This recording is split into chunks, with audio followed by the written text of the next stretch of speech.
Hello guys, welcome back to my channel.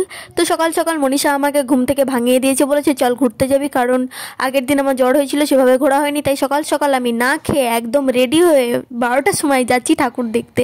মনীষাদের বাড়ি যাব, সেখান থেকে প্রিয়াও আসবে, দেন আমরা তিনজন একসঙ্গে মিলে ঠাকুর দেখতে যাব। তো চলে এসেছি আমি মনীষাদের বাড়ি। আর ছিল ষষ্ঠীর ফোঁটা নিয়ে ছোটি মাম্মির কাছে আমি এই যে খেতে বসে পড়েছি। আর আমাকে প্রসাদ দিয়েছিল, আমি সব আঙুরগুলো খেয়ে নিয়েছি, আঙুর খেতে ভালোবাসি বলেছি। ছোটি মাম্মি আমাকে সব আঙুর দিয়েছে, আমি খেয়ে নিয়েছি। তারপর এখানে আমাদের গোটা সিদ্ধ মুড়ি, যেটা বাঙালির খুবই চল একটা খাবার, তো সেটা খেতে আমরা রেডি হয়ে একদম বেরিয়ে পড়েছি। প্রিয়া এসেছিল, প্রিয়া আমি মনীষা তারপর ঠাকুর দেখতে বেরিয়ে পড়েছি।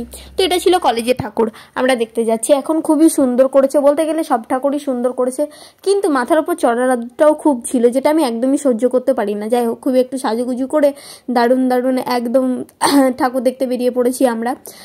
তো সরস্বতী পুজো মানেই সবাই ঠাকুর দেখতে বেরোবে, সে দিন হোক বা রাত্রি হোক, প্রচণ্ড ভিড় থাকবে। ঠিক দুর্গাপুজোর মতোই ভিড় মনে হচ্ছিল, চারিদিকে শুধু কাপাল আর কাপাল। আর আমরা তো সিঙ্গেল মানুষ, কি আর করবো, তাই তিনজন মিলে আমি তো মনীষার হাতটা ধরে ঘুরছিলাম। যাই হোক, কি আর করবো, বয়ফ্রেন্ড তো নেই, ভ্যালেন্টাইন্স ডে তো পালন করার কেউই ছিল না, বাট সরস্বতী পুজোর পালন করার জন্য তো আমার ফ্রেন্ডরা অবশ্যই আমার সঙ্গে ছিল।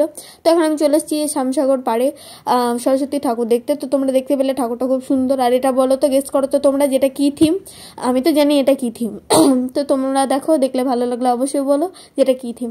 তারপর আমরা আরেকটা অন্য জায়গায় চলে এসেছি ঠাকুর দেখতে, এটাও খুব সুন্দর করেছিল। কিছু কিছু জায়গায় খুবই সুন্দর ঠাকুর করে। যাই হোক, আর আমি আজ 3 বছর পর বান্ধবীদের সঙ্গে সরস্বতীর ঠাকুর দেখতে বেরিয়েছি। যাই হোক, কারণ কলেজে পড়তাম তখন তো কলকাতা থেকে আসতে পারতাম না, কিন্তু এখন তো বাড়িতেই আছি, তাই এখন ঠাকুর দেখছি। তবুও আমি কলকাতায় চলে যাবো 1 মার্চ। তো যাই হোক, এটাই আবার আমার লাস্ট সরস্বতী পুজো হবে, হয়তো আর কোনো দিন দেখা হবে কি হবে না ঠিক নেই।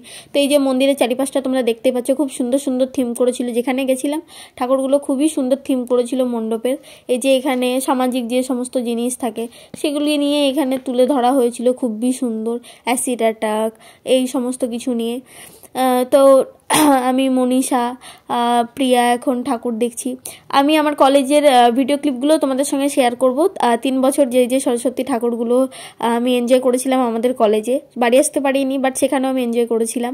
যাই হোক, তো সেগুলোও আমি কিছুক্ষণ পর দেবো ভিডিও, তোমাদের ভালো লাগলো অবশ্যই তোমরা দেখতে পারো। আর ওটা তো আমার মেমোরি, ওটা তো থাকবে।